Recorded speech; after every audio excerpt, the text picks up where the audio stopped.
Bapak Ibu yang saya hormati, kalau kita masuk di museum Masjid Agung Demak, kita akan mendapatkan karya tafsir, mendapatkan manuskrip ini. Ini adalah manuskrip tafsir Jalalain ya. Tapi ini tidak utuh, jadi mulai juz 16 surat Al-Kahfi sampai kemudian surat An-Nas, di 15 juz ya.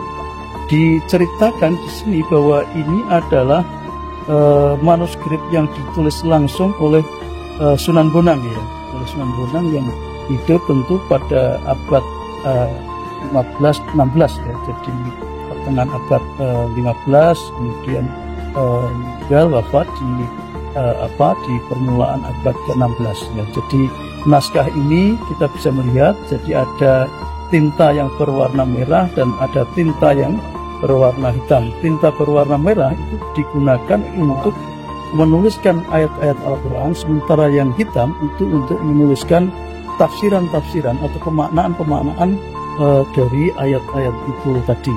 Ini ada juga yang meragukan apakah benar-benar bahwa karya ini benar-benar merupakan hasil tulisan dari Sunan Bonang yang melihat fisiknya.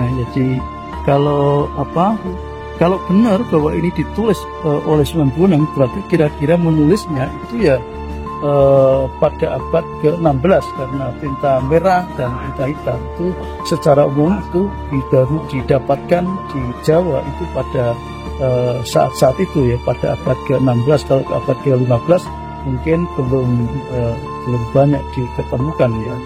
Jadi yang lain mengatakan bahwa karya tafsir ini bisa jadi ini adalah modifikasi yang kedua ya. Yang asli memang betul-betul ditulis oleh Sunan Bonang, tetapi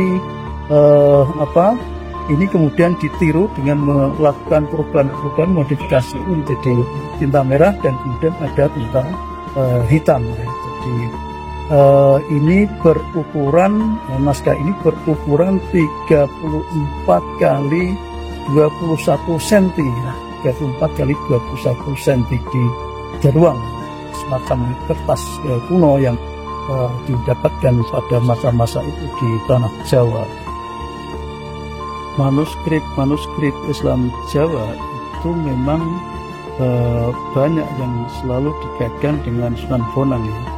Jadi wajar kalau kemudian karya tafsir ini, tafsir Jalalain yang dimodifikasi dengan tulisan-tulisan yang mungkin lebih bernuansa seni, karena ada tinta warna merah dan ada tinta warna hitam, itu dikaitkan dengan Sunan Bonang. Ini sama dengan satu naskah, satu manuskrip berbahasa Jawa, beraksara Jawa yang ditemukan oleh para Belanda pada abad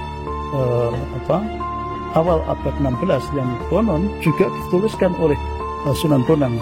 Itu seperti dikatakan oleh Schreck, seorang sejarawan Belanda, yang dia mengatakan bahwa naskah yang berbahasa Jawa tadi, berbahasa dan beraksara Jawa tadi itu ditulis oleh Sunan Bonang, sehingga kemudian naskah itu diberikan nama Hetboek van Bonang yang sekarang tersimpan di museum di PUB ya, Universiteit Bibliotheek, di Perpustakaan Universitas Leiden.